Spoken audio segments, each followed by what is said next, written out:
Hello, and welcome to the Whale Hunting Podcast, where we shine a light onto hidden worlds of money and power. I'm Bradley Hope, and this week we're delving into the war in Afghanistan with Sune Rasmussen, longtime foreign correspondent and now author of the new book, 20 Years, Hope, War, and the Betrayal of an Afghan Generation. Welcome, Sune. Thank you so much. So, Sune, maybe you can just kind of give an introduction to yourself. I know you're Danish. Maybe start from there. Yeah, I'm Danish. I was born in Denmark, correct. In the past, I think 15 years, I've been a journalist. I did a little bit of journalism in Denmark, but quite quickly moved to Iran, lived there for 3 years, did some freelance journalism, then moved to Afghanistan in 2014, where I became a correspondent for The Guardian newspaper, based here in London. I worked there for the next 3 years, and then since 2020, I've been working for the Wall Street Journal, first in Beirut, in Lebanon, and for the past couple of years, based here in London, covering the Middle East, and more recently, I've moved into covering European security, so terrorism, organized crime, Excellent. those sorts of things. And when you first decided to go to Iran, what was that led you there? What was the inspiration? I went for a summer vacation in Iran for a month with my backpack. One of the benefits of being Danish and not American or British is that you can actually get a visa quite easily to Iran. So I went there, and that was my first exposure really to the Middle East. And I just fell in love instantly. And then I sort of devised a way to live there for the better part of 3 years. So it was a mix of just fascination with Iran. I'd also studied some modern Middle Eastern history in university and Iranian history specifically. And then, it just sort of captivated me. I would imagine that gives you a pretty interesting perspective as somebody who also covers the Middle East, because most of the Middle East foreign correspondents that I've ever known, a lot of the Americans and British, can't go to Iran. So they start off in Cairo or they start off in Beirut, but they never have that Iranian perspective. Yeah, definitely. And I think Iran kind of suffers a little bit from being, it's not a black hole in the way that North Korea is, but because journalists are usually, with very few exceptions, are only able to go there for like a week or two at a time for elections usually, under these highly sort of monitored press trips, there's just not a very deep understanding of Iran. I mean, there is some in academia, but I do think that understanding the Middle East the way it looks from an Iranian perspective has helped me sort of view the region a little bit differently, given me a more sort of granular understanding, at least of things as they look from Tehran. And Iran is like one of the most important countries in that region, right? So it is important, I think, that we understand things from an Iranian perspective, and by that I don't mean that we sympathize necessarily with the Iranian case, but get a sort of a deeper understanding of it. The sort of established view of Iran from the West and also from the Arab states is that it's this, it has this great history as the empire of the Persian Empire, and even today they can't let go of the fact that they've lost that power and they want to restore it, and they're very patient because they can also make carpets and it takes years. I mean, is that what's your view compared to that sort of cliched view? Yeah, it's a little bit of a caricature, but there is, like with most cliches, there is definitely some truth to that, right? Like there is, and here we're talking about sort of the Iranian establishment, the Iranian regime, the Islamic Republic. There is definitely like an imperial strain in its thinking, for sure. It's all, and that's rooted in religion to a large extent, at least among the more sort of fundamentalist sort of parts of the regime. But as with anything else, it's a very nuanced country. It's got a huge young population that are very secular, who want something different for the country. I mean, you could draw the same caricature of the UK or America, right? Like there's also still a lingering imperial sort of thought in the UK that, to a certain extent guides its foreign policy decisions. So it turns out people in other countries in the world are just as complex as everyone else. Exactly. Unlike how we may have been reading about it. Yeah. So that leads to kind of Lebanon, but also Afghanistan. How did your experience in Iran influence how you covered Beirut and Lebanon and Afghanistan?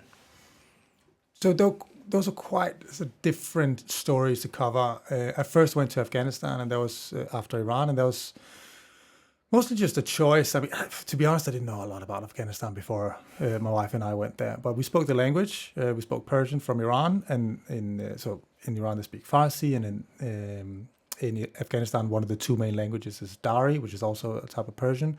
So we had some language skills. And this was in 2014. I was a freelancer, and it was a time when the combat mission, the international combat mission, was ending. So a lot of the foreign troops were pulling out, and with the troops, a lot of foreign journalists were leaving. A lot of bureaus were closing or drastically reducing their staff, because to a large extent, I think the war in Afghanistan was seen as, the war of Western soldiers in Afghanistan. And once those soldiers left, or most of them left, and it wasn't possible to do embeds anymore, a lot of media outlets lost interest. And I thought that maybe would create a bit of space for a freelancer to come in and do stories. And that turned out to be the case. There was actually still a lot of interest in Afghanistan, just fewer journalists to do the work. And what was it? What was the kind of big themes that you were covering during that time? So the troops are leaving. What was happening in Afghanistan during that period that you were there? So quite quickly after 2014, security deteriorated pretty dramatically. The Taliban started seizing more territory around the provinces, and it became and maintaining security in Afghanistan became the task of Afghan security forces. So this was a period of sort of transition into sort of more Afghan autonomy, but almost immediately that became challenged by the insurgency that had come back and was growing. But the way I approached the story in Afghanistan was, and I've done that with most of the conflicts I've covered, is I find it, one way of covering conflict is you go to the front line and you see the bullets flying in each direction. You kind of trace how the front line moves back and forth, and you get these bloody, gory reportages, which there is some value to, definitely. But I think for more longer term journalism that I like to do, it's more interesting to, instead of look at the front line, turn your gaze the other way and look at the society that's being impacted by war, which I think is in many ways the more important story and the more sort of long-lasting story of a conflict.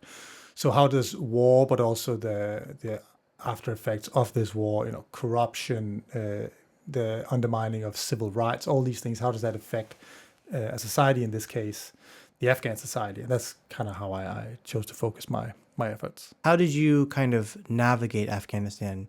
I guess, especially with the security situation changing, sometimes you don't even notice day to day that the security situation has changed, right? I mean, you can walk around Kabul and be perfectly fine 1 month, and then a year later, that might not be as safe as it once was, right? Yeah.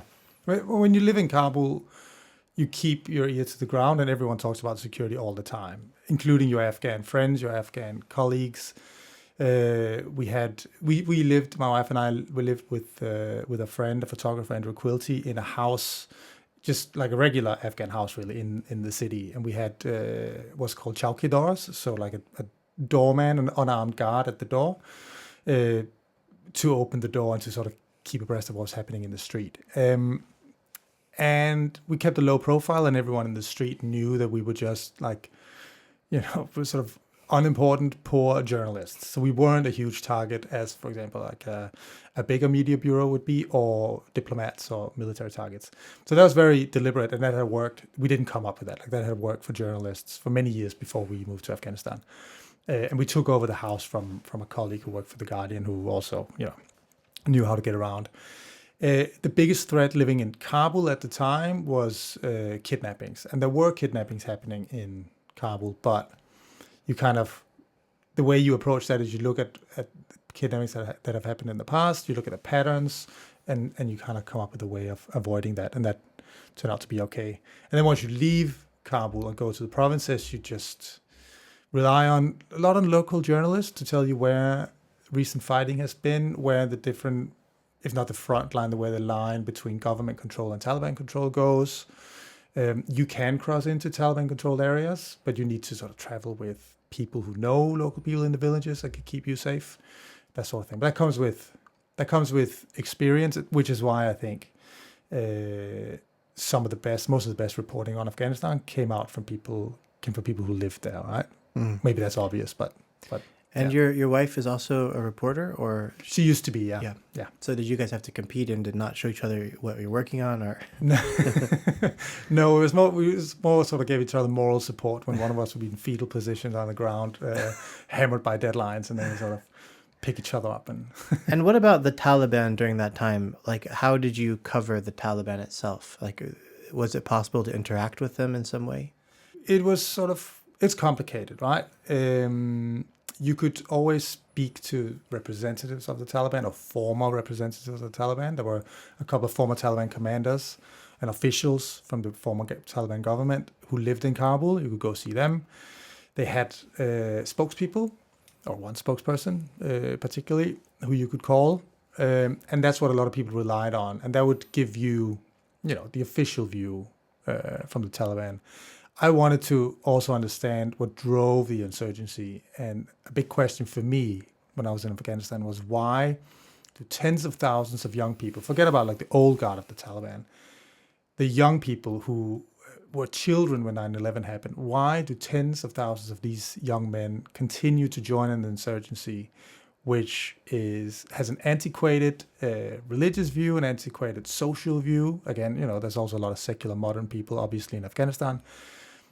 And an insurgency that for many years appeared to be on the losing side of the war. Like, why do they keep joining this insurgency to an extent where they were just impossible to beat? And I think to answer that question, I tried to speak to regular Taliban fighters in the villages, and to get to them. And I had sort of one guy in particular that I've known for almost a decade now. And I first established contact with him through a friend of mine who's a journalist, an Afghan journalist, who came from the same area as him. So they knew mutual friends. And this is the kind of thing that sounds insane if you tell this to like a security advisor at a newspaper in London. But it makes sense in an Afghan context. So he knew a guy who was the cousin of this Taliban fighter. And then I could go meet the Taliban fighter. That in Afghanistan is enough, right? Usually that gives you enough security because there's like an honor code in the country. And if you meet this guy, especially in his village or in his area, he will keep you safe. He just needs to trust that you'll do the same to him, that you're not going to sell him out to the intelligence services at the time, which was still under the US-led government. So I met a couple of those guys, and one of them in particular I've had a long-standing relationship with. And so what you experienced at that time, and then obviously fast forward to the collapse of the Afghan government after the U.S. troops left, what did you see then that when these more modern events were happening, how did it all make sense to you? I think, like many people, I was surprised by at least how sudden everything collapsed in Afghanistan, this political order that had been constructed over 20 years by the American and the coalitions, the Americans and the coalition. I think we gradually saw the Taliban come back into power, and they proved to be a lot more resilient than many of us had thought. But not just that, they also appealed to a broader section of Afghan society than I think many people did. And by that, I don't mean that a majority of Afghans support the Taliban. But the Taliban didn't need that. They just needed a majority of Afghans to not actively oppose them. And to many Afghans, like, remember, what happened over these 20 years was like the US-led coalition did introduce a lot of benefits to to ordinary Afghans. There was economic development, there was education, some democratic rights that Afghans had never seen before. But at the same time, they also fueled, through their Afghan allies who, in many respects were no better than the Taliban, equally fundamentalist and violent and corrupt. They fueled corruption. They fueled some of the closest American allies or Western allies ran private torture chambers in their provincial compounds. Like some really, really bad characters that were propped up. And Afghans saw this, right? They saw that, okay, the coalition is here preaching about democratic rights and freedom and equality, but at the same time, they are allied with drug barons and police chiefs that torture ordinary Afghans. an American drones mistakenly bomb weddings and a hospital and lots of civilian casualties as a result of the war, right? So on the balance of things, a lot of Afghans, especially in the rural areas, they saw the Taliban as a way to get some peace and stability in the country and get the Americans out. And maybe they didn't see them as being that much worse. And yes, the Taliban have done away with, or they knew that the Taliban would do away with a lot of things that had been introduced by the American-led coalition, but maybe they thought, I think, they would bring peace. And a lot of Afghans, of course, were not on the side of the Taliban. But I think, yeah, all that to say, I think a lot of us I saw the development it was going, but was taken by surprise by sort of the swiftness of things. Once they started their final offensive, it took a couple of weeks, and most Afghan security forces just handed over their weapons and left, right? And to what extent do you think, like, what would you say really made the government so fragile? You know, one of the things people say is there was corruption, but obviously even the soldiers didn't feel too strongly to like they were fighting for their freedom necessarily. They were ready to just give up. So, I mean, now with a couple of years hindsight, what do you think is the real reason that it collapsed so quickly? In the book, I talk about the betrayal of an Afghan generation. And by that, I mean the US-led coalition, and by extension, the Afghan government, made a promise to the Afghan people. They said, if you side with us and you buy into our agenda about democratic rights and economic prosperity and the fight against the armed insurgency and Islamism and terrorism in the country, we will keep you safe, right? This political order that we're building will last. We will win, so you will be safe. At the end, that turned out not to be the case. And I think a lot of Afghans who had bought into this agenda, whether they were women's rights activists or just regular people living in Kabul who had turned their back against the Taliban, or members of the Afghan security forces, police or soldiers, a lot of them saw that wasn't the case, right? They were not safe. And the government did not have their backs, partly because they couldn't, but also these soldiers were poorly paid. They saw their commanders being corrupt. They saw the politicians being corrupt. They saw the US and its Afghan allies reward the kind of behavior, predatory behavior that they were ostensibly there to fight. So at the end, I think they saw, they had the choice of fighting to death against this insurgency that was clearly winning at the end. But even if they prevail, like, what would the gain be, right? There was, I think they fell left in the lurch, basically. In your book, you focus in on some individual characters. Was one of them the same young Taliban member you met? That's Omari. Yeah. And maybe you could talk about Omari and Zahra, what their kind of journey to you represented, the kind of ups and downs or roller coaster ride. Yeah.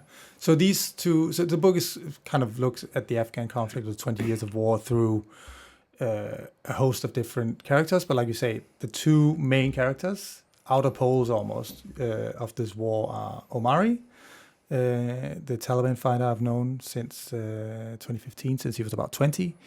And then Zahra, who is a woman, a mother of two children, who returned to Afghanistan from abroad after the invasion in 2001, had hopes for her country at the time, and she managed to escape an incredibly brutal, violent marriage, and rebuild her life from scratch in Kabul. And she was able to do that because of this increased awareness of women's rights and human rights, and economic prosperity in the country. This new political order helped Zahra, and in that sense she represents the Afghans that benefited.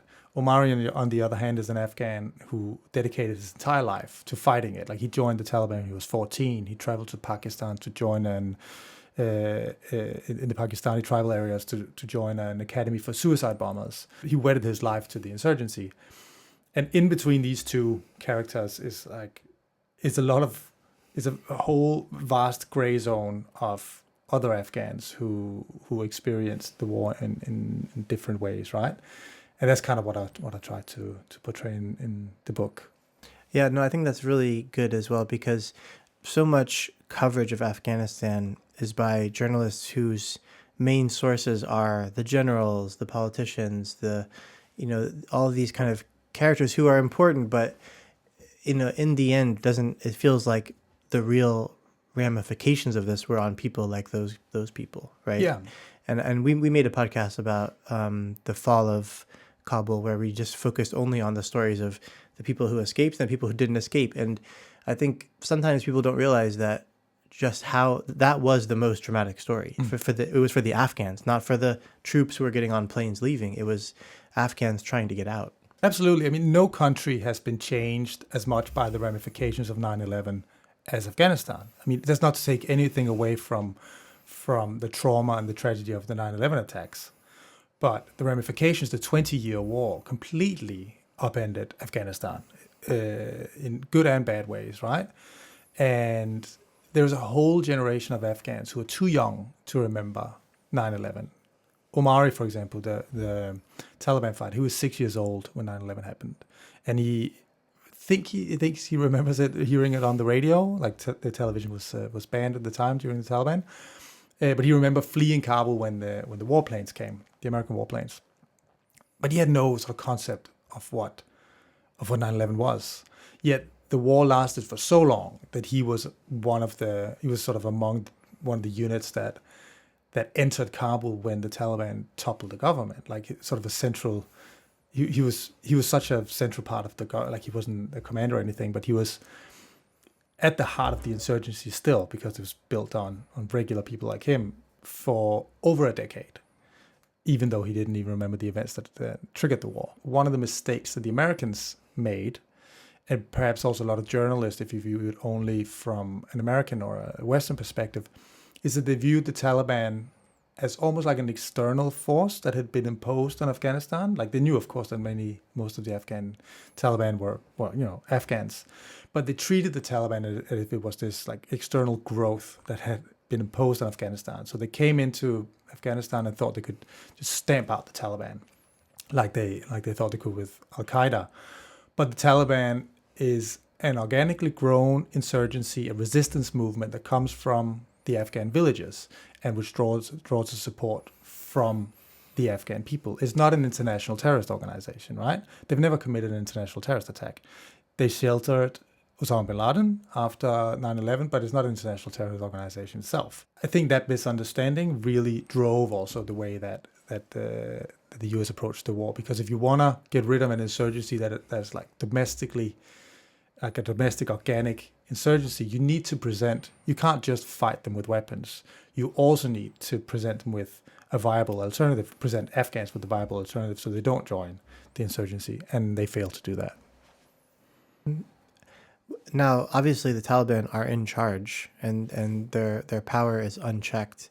I mean, is there any signs of them going through an evolution as leaders? I mean, it's not quite what it used to be when they were in power before. They've been through a lot. They've been through this 20-year insurgency. They also have some pressure to interact with the rest of the world. They can't completely reverse everything, I guess, right? I mean, what are you seeing in Afghanistan now, and what are you kind of thinking that might happen next? I'm so glad you asked that question, because yes, of course there is an evolution inside the Taliban, and the Taliban is not a monolithic organization. And Omari in the book is also a window into that, because he is part of the younger, actually educated part of the Taliban. He studied Pashto literature at Kabul University, and so he is literate. He can, and he is treated within the Taliban as that. He's now an intelligence agent for the Taliban's intelligence agency. And what's interesting about him is that he represents the divisions that have emerged inside the Taliban since they took power 3 years ago. One reason for this division is there's discontent in the movement with just the way that the hard reality of governance had set in, and the new Taliban government governs the country in a deep economic crisis. There's unemployment is rife, and they're not even able to give jobs to all their own loyalists. So Omari, for a long time, struggled to get work. And he was like, look, I fought for this movement for like 14 years or something like that. Risked my life, and right now I can't feed my family. Like and there was a lot of people like him who were discontent with that, and who still are. So that's one issue, and another issue is girls' schooling. So Omari and a lot of people like him actually want girls to be able to go to school. They want them to be able to read other things in the Quran. They want them to be able to go to universities. I don't think they buy into this. I first of all buy into this idea that the education for women is against Islam, because there's no real sort of religious grounding for that. But they can also see that if you want to resurrect the Afghan economy, you kind of need both halves of the population, right? And that's a major friction with the leadership of the movement, the more sort of hardline, older leadership of the movement, which continues to keep much of girls' education closed off.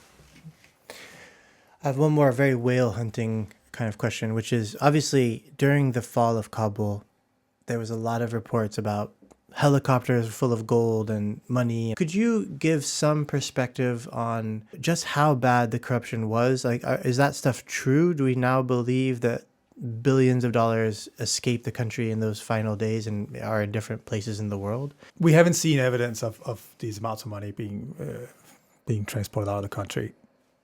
So I can't say that it happened or it didn't happen.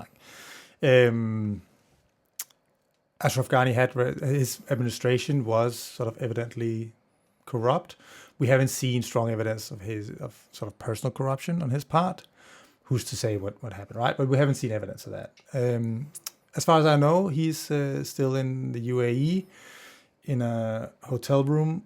As far as I've been told, he's writing a book. He's written a book in the past called Fixing Failed States. Which is a little bit of a punchline now in among Afghan watchers. But his role in Afghanistan, like I don't see him coming back in any way. Why is Ashraf Ghani in a hotel in the UAE though?